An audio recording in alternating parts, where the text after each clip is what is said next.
When we get into gaslighting, I'll explain this to you more, but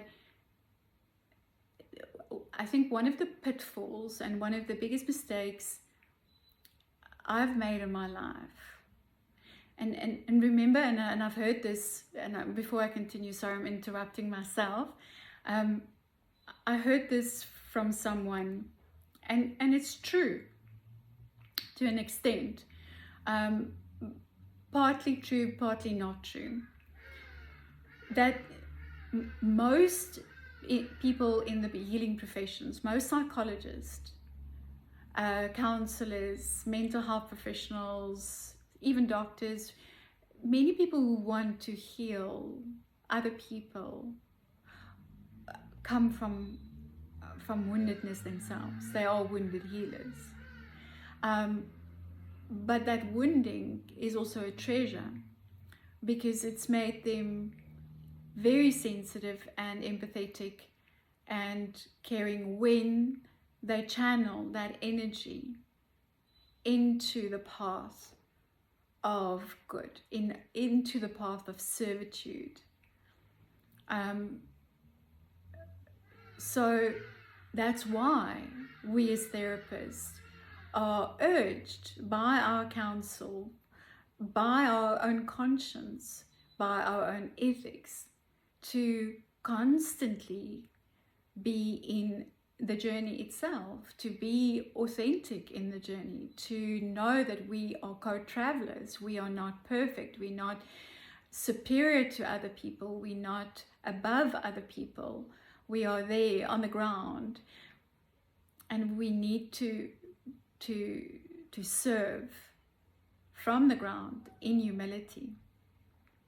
So, but I think a vocational hazard often is the fact that many people in the healing profession really truly desire to believe the inner good of people, and they do. They can see into the souls of people. They can see into their essence, and you cannot work with clients in healing if you do not believe in their intrinsic goodness. So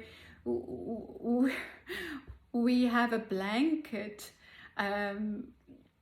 belief actually, which can make us quite blind and to certain things, and it can make us naive, and it can make us tolerate abuse. It can make us be very tolerant of and excusing other people's behaviors.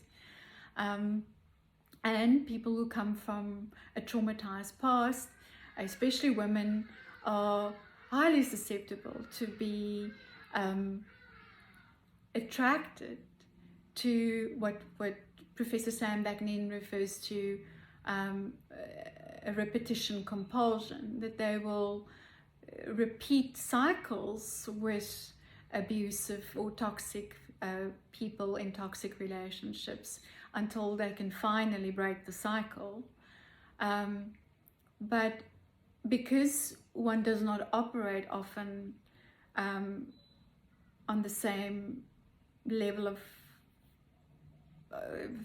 thinking as certain difficult personalities, you tend to want to believe the intentions and the goodness of others. But when you start seeing things, when your gut starts warning you, and you start questioning things, and you start pushing back, and you start enforcing boundaries, then some of those behaviors will be stepped up. I will go into some of the gaslighting phrases that's commonly used later on, and also that some of my clients have reported to me that is just insane that people would say these things to other people. But one of the hazards of my profession, I believe, is that as a psychologist, you often get guilt tripped into excusing people's behavior. You often want to go and find the reason behind it, and then you justify and you rationalize and you put a blanket over it, because you are you're supposed to be helping, you're supposed to be caring, you're supposed to be unconditionally accepting, you're supposed to be unconditionally forgiving. And that's also then what they refer to as toxic empathy, because then your boundaries are blurred, because you're just allowing everybody else to behave whichever way they want to behave, and thus reinforcing it.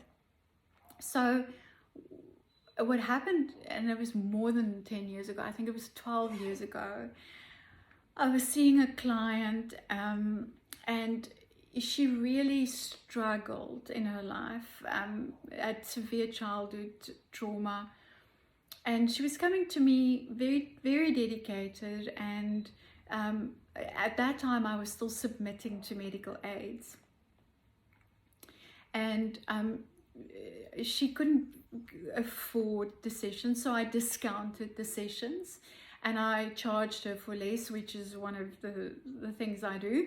I give more time, charge less. It's a rule that I live by, a formula that I live by, but it's not always working out, and I need to recheck that formula. But this client, and I really a deep compassion for her.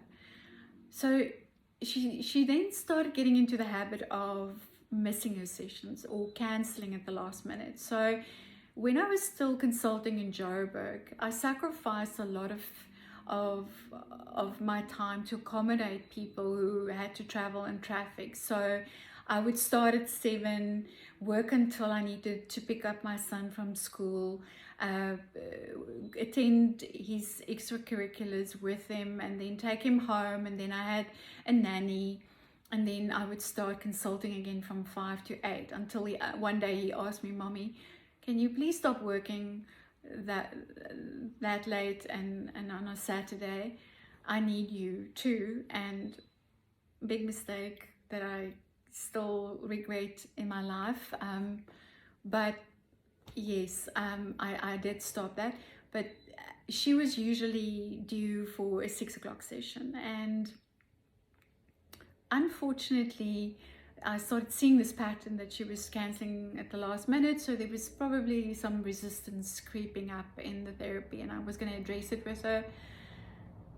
And then one day she cancelled, and I have a 24-hour cancellation policy also to protect my boundaries, and I could give that session away to another person who really needs it. And it was 5 minutes before the time when she cancelled, so I did charge her for the session. And the code that we use for a miss or cancelled session is 86007. So usually the medical aids don't pay for it. And then I sent her the invoice, and she sent me an email back asking if I could not change the code the code to 86205, which is the hour code that I charged her for.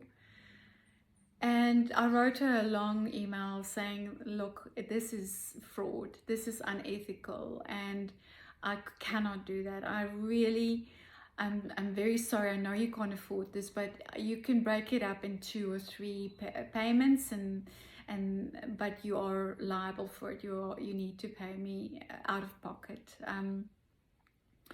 And she went into complete rage towards me and blaming me for being a bad therapist, not having compassion, not understanding her, and it was ugly, and I felt very hurt by that.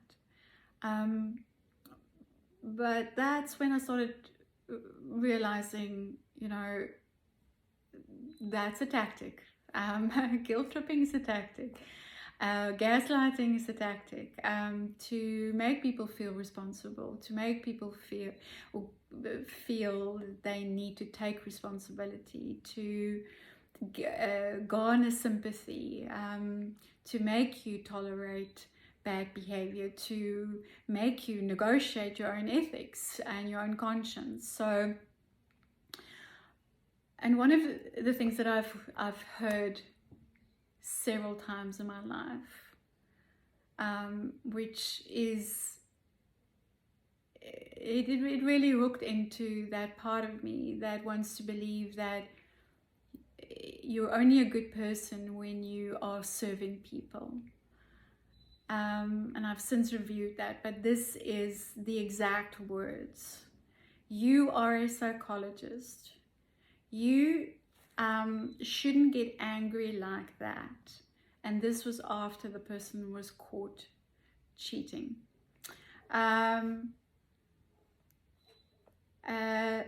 a psychologist, you should be able to anticipate my triggers and make sure they do not spiral out of control so that I do not become abusive.